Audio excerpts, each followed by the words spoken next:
I'm trying to hide my video controls.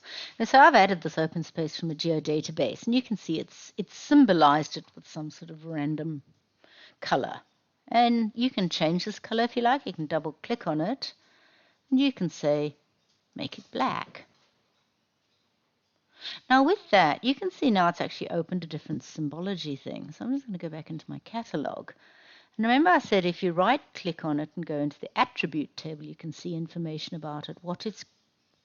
So this is the names. You can sort it. And there's quite a few duplicates because it's not, there's bigger things. You can also, like if you go on it, I mean, I might possibly make it into, these are standard symbology. Let's just make it park. We'll just go, okay, what's made it done already? I'm going to turn off symbology. And there is parks there, for example. Now this layer is just a small layer, and it doesn't have a huge amount of information. You can symbolize it in different ways. So you could say, for example, symbolize it by colors depending on the size. But to be honest, you can pretty much see the size of the parks. One thing you might want to do, for example, is you can outline that. So use another one way of doing it. But if you go into galleries, I'll go into symbology, you can see that it's got outline color of black, but the width is very, so I'm going to do like 0.2. And I'll just go tab and apply. Some of them does it instantly, and some of them does it, you got to do apply and go figure. I have no idea. So that's there. Another thing you can do, you can drag on a point data set. Let's find another one. Let's go amenity, okay? Because I know there's a lot of point data. What about fitness equipment or parks shelters? Well, let's do parks shelters because we've got parks here. And you can see it's drawn a dot, a green dot, so I don't mind that. And you can double click on it. And it's quite wide. So let's make it a bit smaller. 0.1.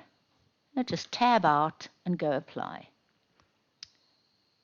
And you can zoom in. I'm just using my mouse to zoom in, and you can see that the size of the symbol changes according to your zoom out. You can influence this, but you can see that there it's now, because it's what's called a feature layer, there's come up a whole lot of things. So you can change that within this tab.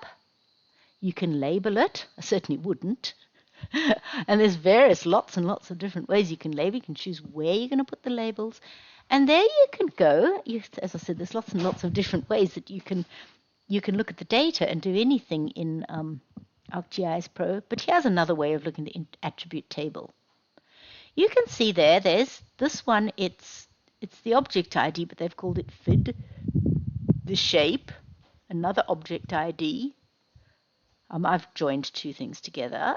Class. I'm just going to sort it ascending and sort it descending. Sometimes I do that just, and you see it's all just, a lot of the data there would be only of use to, say, for example, Gold Coast. Now that doesn't really make much difference to me. That's so that's wall material.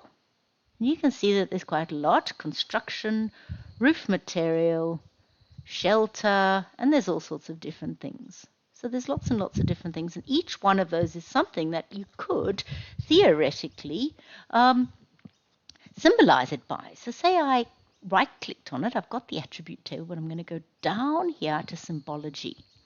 And you can see it's called single symbol, but say I want to symbolize it by unique values.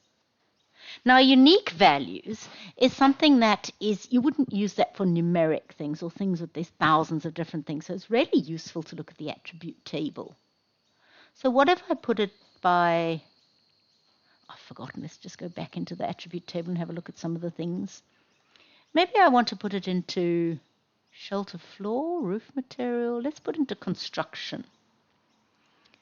And sometimes it'll tell you, okay, so there's the construction there's other ways, in situ, prefabricated, or TBA. It's not very meaningful, but anyway. And it's symbolized by different colors. You can do a drop-down list of colors, and you can change the colors, maybe more brighter colors. And I'm just going to go, always save your stuff, okay? Because ArcGIS loves crashing.